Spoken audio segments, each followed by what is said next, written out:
الحمد للہ رب العالمین والصلاة والسلام علی سید الانبیاء والمرسلین اما بعد فاعوذ باللہ من الشیطان الرجیم بسم اللہ الرحمن الرحیم یا رب لک الحمد کما ینبغی لجلال وجہک وعظیم سلطانک رب اشرح لی صدری ویسر لی امری واحلل عقدۃ من لسانی یفقہوا قولی رب زدنی علما۔ السلام علیکم ورحمۃ اللہ وبرکاتہ۔ پارہ نمبر 24 سورۃ المؤمن، اردو ترجمہ اور تفسیر۔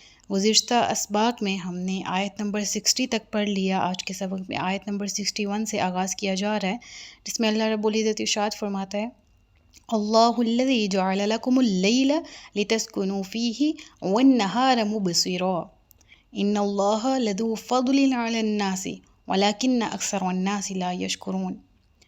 آیت میں بہت زیادہ گہرے معنی ہیں، اور آیت کے پہلے حصے میں جس نعمت کا ذکر ہے، تو پھر اس نعمت کی ریزننگ کا ذکر آیت کے دوسرے حصے میں آیا۔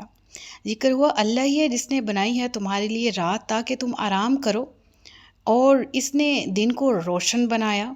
بے شک اللہ بڑا فضل و کرم فرمانے والا ہے لوگوں پر، لیکن بہت سے لوگ اس کی نعمتوں کا شکر ادا نہیں کرتے۔ یہاں توحید باری تعالیٰ کی ایک ایسی دلیل پیش کی جا رہی ہے جسے سمجھنے کے لیے کسی بڑی عقل و فراست یا علم و فضل کی ضرورت نہیں ہے، بلکہ ایک ان پڑھ انسان بھی بخوبی سمجھ سکتا ہے کہ کس طرح سے وہ ان نعمتوں سے ہر لمحہ استفادہ کر رہا ہے۔ یہ رات اور دن کا تسلسل ہزاروں لاکھوں برس سے قائم ہے، اور بڑی باقاعدگی سے آج سے 1,00,000 سال پہلے، 1,00,00,000 سال پہلے بھی دیکھیں تو جس طرح سے سورج طلوع تب ہوتا تھا آج بھی ویسے ہی ہوتا ہے۔ سورج کے غروب ہونے کا انداز بھی وہی ہے۔ اللہ فرماتا ہے میں نے اس کے ذریعے، سورج کی گردش کے ذریعے، دن اور رات کا آنا جانا بنایا، اور رات کو آرام کے لیے بنایا۔ رات کو اللہ نے آرام کے لیے بنایا، اس میں بڑی حکمت ہے اور بڑے فائدے ہیں، اور آج کی سائنس بھی اس بات کی تائید کرتی ہے کہ جو نیند رات کی ہے اس کا نعم البدل کوئی نہیں ہے۔ اللہ فرماتا ہے وَالنَّهَارَ مُبْصِرًا، دن کو روشن بنایا تاکہ لِتَبْتَغُوا، تم تلاش کرو اللہ کا فضل۔ دیگر آیات میں آتا ہے قرآن کریم کی۔ اللہ نے دن اور رات کا ذکر کر کے ساتھ ہی فرمایا یہ اللہ کا فضل ہے، یعنی اللہ نوز انسان کی باڈی کی کیا ریکوائرمنٹ ہیں، کس طرح سے اس کی بیٹری چارج ہوتی ہے باڈی کی، کس طرح سے چارجنگ لو ہوتی ہے، اور انسان جب تک ہار کے ایک رات لیٹتا ہے تھکاوٹ سے چور ہوتا ہے، اور ایک نیند پوری کرنے کے بعد جب وہ اٹھتا ہے تو پھر وہ اپنے ڈیلی کے ٹاسک سر انجام دینے کے لیے خود کو ریڈی پاتا ہے۔ حالانکہ اس نیند سے پہلے اس کی کنڈیشن کیا تھی؟ اللہ فرماتا ہے یہ میرا فضل ہے۔ بلا شبہ یہ اللہ کا فضل اور اس کی رحمت ہے کہ اس نے ہمیں جس طرح سے، جس سانچے میں تخلیق کیا، پھر اس تخلیق کے اعتبار سے جو ہماری ریکوائرمنٹس ہیں ان کے مطابق کائنات کو تخلیق کیا، ایک انسان کے لیے کائنات بنا ڈالی۔ اور ہمارا کیا ری ایکشن ہے؟ اکثر الناس لا یشکرون، شکر ہی نہیں کرتے۔ شکر کا تعلق سب سے پہلے معرفت سے ہے۔ جب معرفت ہی حاصل نہیں ہے تو پھر شکر کیسے ادا کیا جائے گا؟ لہٰذا اللہ کی نعمتوں کو پہچاننا، دین ان کا شکر ادا کرنا، یہ سیکنڈ سٹیج آتی ہے۔ اور سب سے بڑی بات میں ہمیشہ ان آیات کے ساتھ کہتی ہوں کہ ہمارے یہاں موسٹ آف اس ایک طرح سے روٹین سیٹ ہو چکی ہے، رات پوری جاگنے کی، فجر پڑھ کے سونے کی، اور ظہر کے بعد اٹھنے کی۔ اللہ نے کہا کہ وَالنَّهَارَ مُبْصِرًا، دن بنایا روشن، دیکھنے کو، کیا کام کرنے کو، ٹاسک سر انجام دینے کو۔ جَعَلَ لَكُمُ اللَّيْلَ لِتَسْكُنُوا فِيهِ، تمہارے لیے رات بنائی تاکہ تم آرام۔ ہم اینٹی چل رہے ہیں، اور اس میں ہم کہتے ہیں کہ یہ شاید وقت کی، زمانے کی ریکوائرمنٹ ہے، یا ہم کہہ رہے ہیں کہ یہ اس وقت کی ضرورت ہے کہہ لیں، یا ہم اپنے سے کوئی بھی وہ چور رستے اختیار کر کے اس کام کو، یا کہتے ہیں اس میں کیا ممانعت ہے۔ تو بلا شبہ حرام تھوڑی ہے، ٹھیک ہے نا؟ یعنی بات یہ ہے کہ اللہ نے ہمارے لیے نعمتیں بنائیں، لیکن ہم ان کا اپوزٹ استعمال کر رہے ہیں، تو یہ بھی تو ناشکری ہے نا۔ اور اللہ فرما رہا ہے یہ میرا فضل ہے، لیکن اکثر لوگ نہیں جانتے۔ مراد کیا ہے؟ نہ جانتے ہیں کہ رات کے کیا فوائد ہیں دن کے، اور کیوں تمہیں رات کو آرام کے لیے کہا گیا، کیونکہ تمہاری باڈی کی ریکوائرمنٹ یہ ہے۔ کیوں تمہیں دن کو اللہ کا فضل تلاش کرنے کا، یعنی رزق کمانے کا ذریعہ تمہارے لیے دن کو بنایا، مبصرہ روشن بنایا۔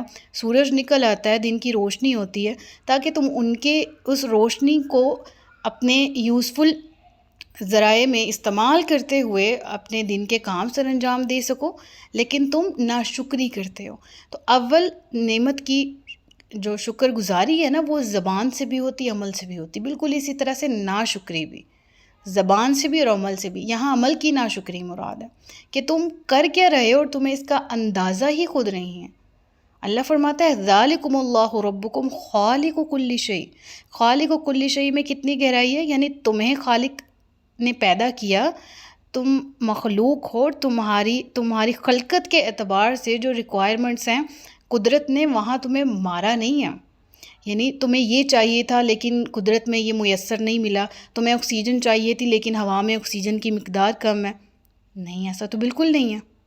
یہ تو ایسا سسٹم ہے، تمہیں پلک جھپکنے کی ضرورت ہے اور اس میں تمہارا قدرت اور اختیار نہیں ہے، تمہاری آٹومیٹکلی جھپکی جاتی ہیں۔ یعنی جس باڈی پارٹ کو جو ریکوائرمنٹ تھی، اللہ نے قدرت کو ویسا ڈیزائن کیا تیرے لیے۔ ذالکم اللہ ربکم، یہ تیرا رب ہے جس نے ہر چیز بنائی تیرے لیے۔ لا الہ الا ہو، اس کے سوا کوئی دوسرا عبادت کے لائق نہیں۔ فَأَنَّا تُؤْفَكُونَ، تو پھر تم کہاں جا رہے ہو اوندے روگردانی کرتے ہوئے۔ اللہ اکبر کبیرہ۔ یہاں پہ اللہ تبارک و تعالیٰ نے جس طرح عرب دور تھا، مکہ کے لوگ رہنے والے تھے، ان کو ایک طرح سے اپنی ایک صفت کا، اپنی ایک کریشن کا ذکر کر کے، اور پھر فرمایا کہ یہ اللہ ہے وحدہ لا شریک، تم اس کے سوا کس کو پوچھتے ہو۔ مراد یہ ہے کہ ایک زمین اور آسمان کو ہی لے لو، ایک دن اور رات کا آنا جانا ہی لے لو، اللہ کے سوا جن کو تم پوچھتے ہو، جن کو اپنا معبود سمجھتے ہو، تو یہ تو اتنا سا ٹاسک کرنے پر بھی قادر نہیں ہے، اور وہ اللہ ہے جو خالق کل شیء ہے۔ تو پھر فَأَنَّا تُؤْفَكُونَ كَذَلِكَ يُؤْفَكُ الَّذِينَ كَانُوا بِآيَاتِ اللَّهِ يَجْحَدُونَ، اسی طرح راہ حق سے منہ پھیر دیا جاتا ہے ان بد نصیبوں کا جو اللہ کی آیتوں کا انکار کرتے ہیں۔ سمجھ آ رہی ہے اس بات کی گہرائی؟ دیکھیے گا، ہم کہتے ہیں اللہ فرماتا ہے یضل بہ کثیرا ویہدی بہ کثیرا، یہدی بہ اللہ من یشاء۔ یعنی قرآن کریم میں بہت سی آیات ایسی ہیں جس میں اللہ فرماتا ہے کہ میں جس کو چاہوں ہدایت دے دوں، جس کو چاہوں گمراہ کر دوں۔ تو اس میں ہمیں سمجھ نہیں آتی کہ گمراہ کوئی شخص اللہ کی مرضی سے کیسے ہو سکتا ہے۔ یہ سارے ہمارے چور رستے ہیں، چور دلیلیں ہیں جن کو ہم نے دلائل کا نام دیا ہوا ہے، ایتھیسٹزم یا کچھ اس طرح سے، ایتھیزم یا اس طرح کے لوگ آ جاتے ہیں نا جو آیات کے بارے میں جھگڑا کرتے ہیں۔ اللہ فرماتا ہے کہ یہ تمہارے اپنے کرتوت ہیں، اپنی حرکتیں ہیں نا۔ پہلے کہا فَأَنَّا تُؤْفَكُونَ، پھر کہا اسی طرح جو پھر بھٹکتے ہیں نا اوندے، اسی طرح جو نعمتوں سے منہ پھیرتے ہیں نا، جو اللہ کی آیتوں کا انکار کرتے ہیں، ان کا پھر منہ ہمیشہ کے لیے پھیر دیا جاتا ہے۔ كَذَلِكَ يُؤْفَكُ الَّذِينَ كَانُوا بِآيَاتِ اللَّهِ يَجْحَدُونَ۔ اللہ الذی جعل لکم الارض قرارا، پھر زمین کی، دن اور رات کا ذکر ہو گیا۔ اللہ فرماتا ہے اللہ الذی جعل لکم الارض قرارا، اللہ نے تمہارے لیے زمین کو قیام کی جگہ، قرار کہتے ہیں ٹھہرنے کی جگہ کو۔ اور کیسی یہ گریوٹی زمین کو میسر ہے، سائنسی پوائنٹ آف ویو سے دیکھیں تو کسی اور پلانٹ پہ اس طرح کی گریوٹی نہیں، کسی میں بہت زیادہ یا کسی میں بہت کم ہے، کہ زمین کو اللہ نے ایسا ڈیزائن کیا کہ ہم اس میں ایزیلی بیٹھ سکتے ہیں، لیٹ سکتے ہیں، چل سکتے ہیں، گاڑی چلا سکتے ہیں، پلین چلا سکتے ہیں۔ یعنی ہمیں وہ ذرائع، وہ قدرت دی جو ہمیں زمین اور آسمان کے درمیان رہنے کے لیے کرامت ثابت ہوں۔ اللہ الذی جعل لکم الارض قرارا والسماء بناء، اور اللہ نے آسمان کو تمہارے لیے چھت بنایا۔ اور سب سے پیاری بات بلا کیا آ رہی ہے؟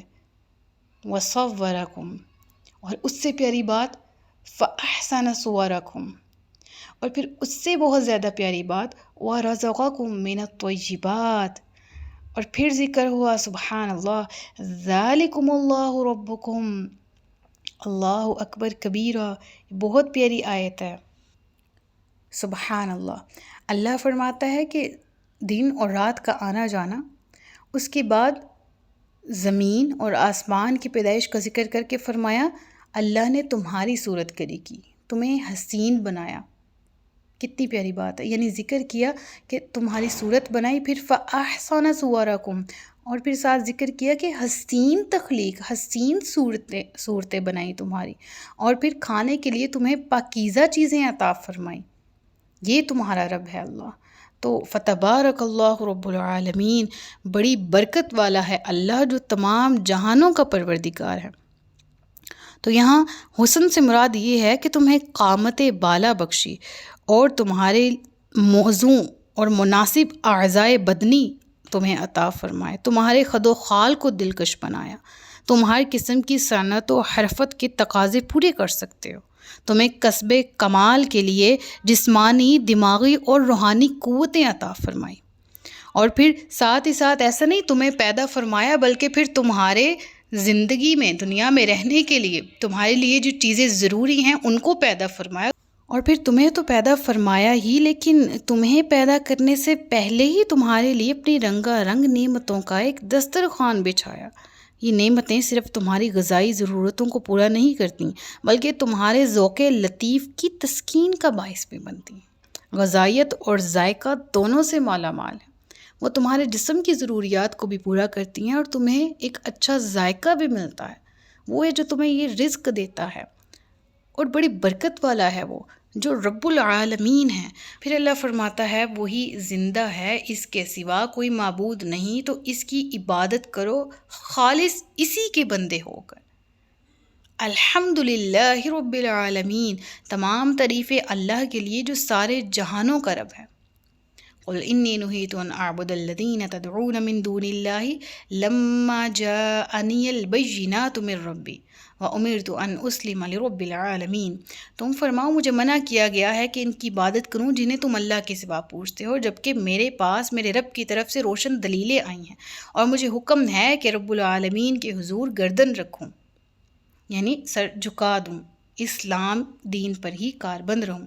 وہ کفار مکہ جو کہ طرح طرح کے آپ کے سامنے پیکیجز لے کر آتے تھے، کسی طرح رسول اللہ اپنے دین کی تبلیغ سے باز آ جائیں اور ہمارے دین کو اختیار کر لیں، خواہ اس کے بدلے میں وہ کچھ بھی مانگتے ہیں تو انہیں دے دیا جائے گا، تو اللہ تبارک و تعالیٰ کی طرف سے رسول اللہ کو وحی کی گئی کہ آپ ان کو فرما دیجئے کہ مجھے رب العالمین کی طرف سے منع ہے کہ میں ان کی عبادت کروں جن کی تم کرتے ہو، اللہ کے سوا میں کسی کی عبادت نہیں کرتا۔ لما جاءنی البینات من ربی، اور یہ بھی کہ میرے پاس تو اللہ کی طرف سے روشن دلائل آ گئے اور مجھے حکم ہے کہ میں مسلمان ہو کر رہوں، میں اپنی گردن جھکائے رکھوں رب العالمین کی بارگاہ میں۔ ابن عباس سے مروی ہے کہ ولید بن مغیرہ اور شیبہ بن ربیہ حضور علیہ السلام کی خدمت میں آئے، یہ مشرکین میں سے تھے، اور انہوں نے رسول اللہ کو اپنے آبائی دین کی طرف رجوع کرنے کی دعوت دی تھی، یعنی انہوں نے کہا تھا کہ آپ اس دین کی طرف لوٹ آئیں جو کہ ہمارے عقائد پر مبنی ہیں، جو انہوں نے دین اسلام کو کہہ لیں کہ دین ابراہیمی کو، یہ ورڈ زیادہ مناسب ہے، اپنے انداز سے خلط ملط کر رکھا تھا۔ تو انہوں نے کہا کہ آپ آ جائیں ہماری طرف آ جائیں، ہمارے دین کی طرف۔ اللہ کے نبی نے پھر یہ جواب دیا، والذی خلقکم من تراب، وہی ہے جس نے تمہیں مٹی سے بنایا، ثم من نطفہ، پھر پانی کی بوند سے، یعنی انسان کی پہلی پیدائش مٹی اور پھر پہلے کے بعد دوسری، جس طرح آدم اور حوا کی کریشن کا ذکر بھی سورہ نساء میں آ گیا، ٹھیک ہے، کہ نفس بنایا اور پھر اس سے اس کی زوجہ کو بنایا، پھر اس کے بعد جتنے بھی نفوس دنیا میں آئے ان کی کریشن کا جو اللہ تبارک و تعالیٰ نے ایک ذریعہ بنایا، وہ بے جان پانی کی بوند نطفہ بنایا، اور پھر وہ جمے ہوئے خون میں کنورٹ ہوتا ہے، علقہ کہا جاتا ہے۔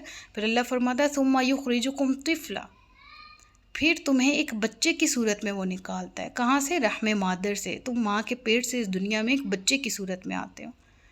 ثم لتبلغوا اشدکم ثم لتکونوا شیوخا، پھر وہ تمہیں جوانی تک پہنچاتا ہے، پھر تم بوڑھے ہوتے ہو، یعنی پھر وہ تمہیں باقی رکھتا ہے تاکہ تم جوانی کو پہنچو، پھر اس لیے کہ بوڑھے ہو اور تم میں کوئی پہلے ہی اٹھا لیا جاتا ہے، اور اس کے لیے تم ایک مقررہ وعدہ تک پہنچو، اور اس لیے کہ سمجھو مراد کیا ہے؟ اللہ تعالیٰ نے انسان کی زندگی کے اس پورے سرکل کا ذکر کیا، اور خاص طور پر یہاں ذکر کیا نا جب کہ تمہیں جوانی کے بعد بڑھاپے میں، یعنی ہم دیکھتے ہیں یہ فیزز دیکھتے ہیں، بچپن، جوانی اور بڑھاپا، لیکن ساتھ ہی ساتھ یہ بھی ذکر کیا گیا کہ وَمِنْكُمْ مَن يُتَوَفَّى مِن قبل، اور کچھ ایسے ہیں جو پہلے ہی اٹھا لیے جاتے ہیں، یعنی کچھ بچپن سے جوانی تک نہیں پہنچ پاتے، اللہ انہیں پاس بلا لیتا ہے، کچھ جوانی سے بڑھاپے تک نہیں پہنچ پاتے۔ تو یہ ایک طرح سے آبزرویشن کے لیے کہا گیا کہ تمہاری تخلیق کے اس دنیا میں آنے سے پہلے بھی بہت سے فیزز ہیں، اور پھر دنیا میں آنے کے بعد بھی تم 3 فیزز میں رہتے ہو، بچپن، جوانی اور بڑھاپا، لیکن یہ طے شدہ نہیں ہے۔ اجل اللہ تبارک و تعالیٰ جانتا ہے، اور جب انسان کی تقدیر میں جتنی اس کی سانسیں لکھی ہیں پوری ہو جائیں تو پھر وہ واپس چلا جاتا ہے، اس کے لیے مشروط نہیں ہے کہ جوانی ہو یا بڑھاپا ہو۔ اللہ بلانے پر قادر ہے، جب چاہے بلائے۔ والذی یحیی و یمیت، اللہ نے اس آیت کا ذکر شروع کیا کہ وہ اللہ ہے، حی ہے، ٹھیک ہے۔ اگر آیت نمبر 65 کو دیکھتے ہیں، اپنی صفات کا ذکر کرنے کے بعد رب العالمین نے یہاں ذکر کیا کہ وہ اللہ ہے جو کہ تمہیں زندگی دیتا ہے اور تمہیں موت دیتا ہے۔ فَإِذَا قَضَىٰ أَمْرًا فَإِنَّمَا يَقُولُ لَهُ كُن فَيَكُونُ، جب وہ کسی کام کا فیصلہ فرماتا ہے تو کہتا ہے کن فیکون، وہ کام ہو جاتا ہے۔ اللہ اکبر کبیرہ۔ تو اس رکوع میں رب العالمین کی معرفت کی نشانیوں کا ذکر ہوا، اور پھر اگلے رکوع میں ہم دیکھیں گے کہ پھر ان کا کیا نتیجہ ہوا کہ اتنی نشانیاں اپنے سامنے ذکر ہونے کے باوجود بھی جن کے دلوں میں ٹیڑھا پن تھا وہ پھر بھی بہرحال جھگڑتے رہے اللہ کی آیات کو لے کر۔ اللہ تعالیٰ ہمیں معرفت الہی عطا فرمائے اور نعمتوں کا شکر کرنے کی، اور ان نعمتوں کو ان کی بناوٹ کے مطابق جس طرح ہم بنے ہوئے ہیں، جن نعمتوں کو جس لیے بنایا گیا ہے ان نعمتوں کو اس طرح سے استعمال کرنے کی ہمیں توفیق عطا فرمائے۔ صدق اللہ العلی العظیم و صدق رسولہ النبی الکریم۔ سچ فرمایا اللہ نے جو عظمت والا ہے۔ اپنا بہت سا خیال رکھیے گا، مجھے دعاؤں میں یاد رکھیے گا۔ تاجدار ختم نبوت زندہ باد، پاکستان پائندہ باد۔ السلام علیکم ورحمۃ اللہ وبرکاتہ۔